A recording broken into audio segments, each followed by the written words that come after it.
వాతావరణం చోటు చేసుకుంది. ఏదైతే స్కాలర్షిప్లను వెంటనే రిలీజ్ చేయాలంటూ వేలాది విద్యార్థులు తరలి వచ్చారు. వీళ్ళకి మద్దతుగా ఆర్ కృష్ణయ్య కూడా ఇక్కడికి వచ్చి ప్రస్తుతం ఇక్కడ కూర్చొని నిరసన తెలుపుతున్న ప్రస్తుతం ఆర్ కృష్ణయ్య ఉన్నారు. వారితో కూడా మాట్లాడించే ప్రయత్నం చేద్దాం. డిమాండ్స్ ఏంటి, ఏం చెప్తారు ప్రభుత్వం? అంటే గత 2 సంవత్సరాలుగా కాంగ్రెస్ ప్రభుత్వం అధికారంలోకి వచ్చిన తర్వాత 6,000 కోట్లు ఇప్పటి వరకు, అంటే ఈ సంవత్సరం కలుపుకుంటే 10,000 అవుతాయి, అది వేరే విషయం. ఈ 6,000 కోట్ల రూపాయలు ఇవ్వకుండా ప్రభుత్వం నిర్లక్ష్యం చేస్తుంది. అందువలన కాలేజీలు గతంలో కూడా వార్నింగ్ ఇచ్చారు, బంద్ చేశారు, వినిపించుకోలేదు. ఇప్పుడు కూడా నెల నుంచి చెప్తున్నాం మేము కాలేజీలు బంద్ చేస్తామని. ఈ సిగ్గు తప్పిన ప్రభుత్వం, అవినీతి ప్రభుత్వం వినకుండా అడ్డు కూడా ఇవ్వకుండా అడ్డుకుంటుంది. కాబట్టి వెంటనే బకాయిలు ఇచ్చి ఆదుకోవాలని చెప్పి పిల్లల చదువు ఇది, చదువుకోకుండా కూడా అడ్డుకుంటే అర్థం ఉందా? కాంట్రాక్టర్లకు 1,000 కోట్లు ఇస్తున్నావు, ఒక కాంట్రాక్టర్కి 7,000 కోట్లు, ఒక కాంట్రాక్టర్కు 4,000 కోట్లు ఇచ్చారు. 14 లక్షల మంది పేద విద్యార్థులు చదువుకుంటే వాళ్ళకి ఫీజులు ఇవ్వకపోవడంలో ఏమన్నా అర్థం ఉందా అని చెప్పి నేను ప్రశ్నిస్తున్నా. అందుకే ఫీజుల బకాయిలు వెంటనే ఇస్తేనే వీళ్ళు బతుకుతారు, తిరుగుతారు. లేకపోతే ఎమ్మెల్యేలను, ఎంపీలను ఎవరిని ఊళ్ళలో తిరగనియమని హెచ్చరిస్తున్నా. విద్యార్థులకు, సంఘాలకు విజ్ఞప్తి చేస్తున్న ఎమ్మెల్యేలను, మంత్రులను గిరావ్ చేయండి.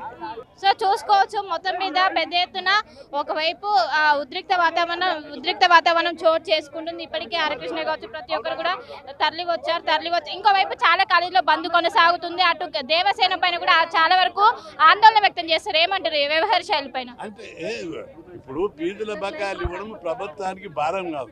6,000 కోట్లు ఏమిటి లెక్కన? అరే కాంగ్రెస్ ప్రభుత్వం అధికారంలోకి వచ్చినాక అప్పులు 2.5 లక్షలు తెచ్చారు, ఆదాయం 5 లక్షల కోట్లు వచ్చింది. 7.5 లక్షల కోట్ల ఇన్కమ్ వస్తే 6,000 కోట్లు ఇవ్వడం భారమా ఇది ప్రభుత్వానికి? అందుకే కావలసే ప్రభుత్వం ఇస్తలేదు, వెంటనే ఇవ్వాలని చెప్పి, ఇవ్వకపోతే మాత్రం ఎమ్మెల్యేలు, మంత్రులు తిరగమని హెచ్చరిస్తున్నారు. మొత్తం మీద చూసుకోవచ్చు, పెద్ద ఎత్తున ప్రతి ఒక్కరు ఆందోళన వ్యక్తం చేస్తున్నారు. ఖచ్చితంగా వెంటనే స్కాలర్షిప్లను విడుదల చేయాలంటూ వాళ్ళు చెప్తున్నటువంటి పరిస్థితులు కనిపిస్తున్నాయి. ఏంటి డిమాండ్స్ ఏంటి, ప్రభుత్వానికి ఏం చెప్తారు? ఇలా బీసీ సంఘం జాతీయ అధ్యక్షులు ఆర్ కృష్ణ గారి నేతృత్వంలో పూర్తి ఫీజు రియంబర్స్మెంట్, స్కాలర్షిప్లు బకాయిలు విడుదల చేయాలని చెప్పి ప్రధానమైనటువంటి డిమాండ్. ఎందుకంటే గత 3-4 సంవత్సరాల నుంచి బకాయిలు రాక ఇప్పటికీ చదువుకు దూరమయ్యే పరిస్థితి తయారైంది. ఉమ్మడి ఆంధ్రప్రదేశ్ ఉన్నప్పుడు ప్రతి సంవత్సరము స్కాలర్షిప్లు, ఫీజు రియంబర్స్మెంట్ రిలీజ్ అయ్యేది. కానీ మా తెలంగాణ తెచ్చుకున్న తర్వాత కూడా మా విద్యార్థులకు బలిదానమయ్యే పరిస్థితి తప్ప ఇలా చదువుకు దూరమయ్యింది. అందరినీ ద్రాక్షలాగా చదువు తయారైంది. కాబట్టి ఫీజు రియంబర్స్మెంట్, స్కాలర్షిప్లు వెంటనే టోటల్ ఫీజులు విడుదల చేయకపోతే రాష్ట్ర వ్యాప్తంగా ఆందోళన చేపట్టడానికి సిద్ధంగా ఉన్నాం. ఆర్ కృష్ణ నేతృత్వంలో శాంతియుతంగా మా చేతులు కట్టేశారు. కానీ ఇక ఆగేది లేదు. ఎందుకంటే స్కాలర్షిప్లు, ఫీజు రియంబర్స్మెంట్ ఎత్తేసే ప్రమాదం ఉంది. కాబట్టి దీన్ని వదిలే ప్రసక్తి లేదు. ఎంత దేనికైనా విద్యార్థుల పట్ల చిత్తశుద్ధితోని పోరాటాలు, ఉద్యమాలు చేయడానికి సిద్ధంగా ఉన్నామని చెప్పి హెచ్చరిస్తున్నాం. కొన్ని రోజుల నుంచి నిరసనలు కొనసాగుతున్నాయి, బంద్ కూడా కొనసాగుతుంది. రాష్ట్ర ప్రభుత్వం నుంచి ఎలాంటి స్పందన లేదు. ఇలానే ఉంటే ఏ విధంగా ఉండబోతుంది ముందు కార్యాచరణ? ఇప్పటివరకు శాంతియుతంగా అని చెప్పి చేతులు కట్టేశారు, వాస్తవమే. కానీ ఇక నుంచి మాత్రము ఉధృతత మొదలవుతుంది. విద్యార్థులు ఇప్పటికీ కాలేజీలు, డిగ్రీ కాలేజీలు, ఇంజనీరింగ్ కాలేజీలు మూసేశారు, మీకు తెలిసిన విషయమే.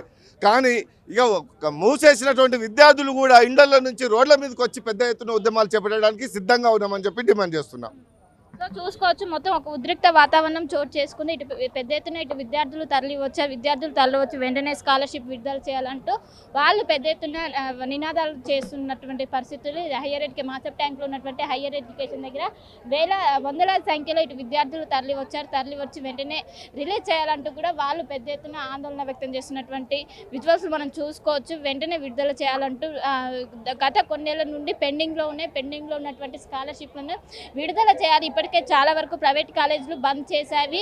ఇప్పటికైనా అటు ప్రభుత్వం మేలుకోవాలి అంటూ ఇక్కడ ఉన్నటువంటి ఇటు బీసీ నాయకుల ఆధ్వర్యంలో ఈ రోజు ఇక్కడ హైయర్ ఎడ్యుకేషన్ దగ్గర ఒకవైపు ఉద్రిక్త వాతావరణం చోటు చేసింది. ఇప్పటికే పోలీసులు పెద్ద ఎత్తున మోహరించారు. ఎక్కడికక్కడ రో పార్టీస్ని ఏర్పాటు చేసి మొత్తం అక్కడ ఏదైతే చేస్తున్నటువంటి వాళ్ళని కట్టడి చేస్తున్నటువంటి పరిస్థితులు కనిపిస్తున్నాయి. మన విజువల్స్ లో కూడా చూసుకోవచ్చు.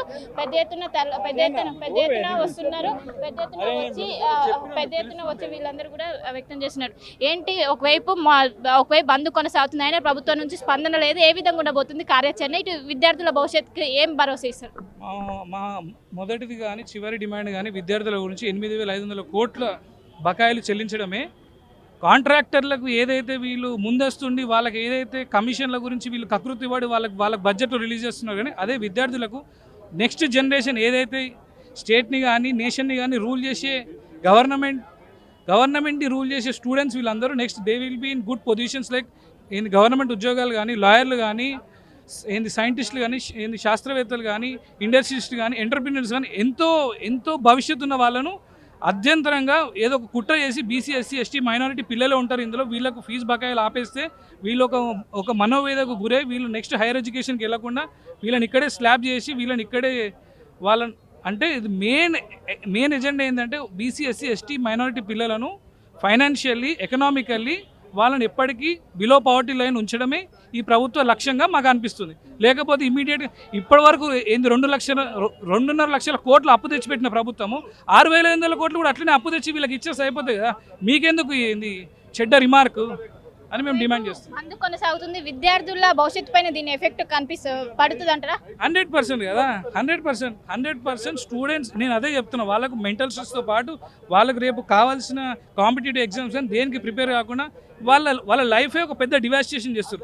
తెలంగాణ ఎడ్యుకేషన్ అప్పుడు ఎట్లయితే విద్యార్థులందరూ రోడ్డు మీదకి వచ్చి తెలంగాణ ఉద్యమం అట్లాంటి గొప్ప ఉద్యమం గురించి పాల్పంచుకున్న ఆనందం ఉంది, కానీ ఇప్పుడు అదే తెలంగాణ ఎవరి గురించి అయితే బీసీ ఎస్సీ ఎస్టీ మైనారిటీ పిల్లల గురించి తెచ్చుకున్నారో వాళ్ళ గురించి వాళ్ళ ఫీజుల గురించి ఇప్పుడు ఉన్న ప్రభుత్వాలతో కొట్లాడాల్సి వస్తుంది. సో మొత్తం మీద ఖచ్చితంగా ప్రభుత్వం వెంటనే పెండింగ్లో ఉన్నటువంటి స్కాలర్షిప్ను విడుదల చేయాలి, లేకుంటే ఖచ్చితంగా ఇటు రాష్ట్ర వ్యాప్తంగా కూడా స్తంభింపజేస్తాం. ఈరోజు బీసీ ఆధ్వర్యంలో ఈరోజు నిరసన కొనసాగుతుంది. పెద్ద ఎత్తున ఇటు విద్యార్థులు తరలి వచ్చారు. వాళ్లకు మద్దతుగా ఈరోజు ఆర్ కృష్ణయ్య ఆధ్వర్యంలో ఒకవైపు హైయర్ ఎడ్యుకేషన్ దగ్గర ముట్టడికి పిలుపునిచ్చారు. అసలైన తొలి వెలుగు. ఫాలో వాట్సాప్ @తొలి వెలుగు అఫీషియల్.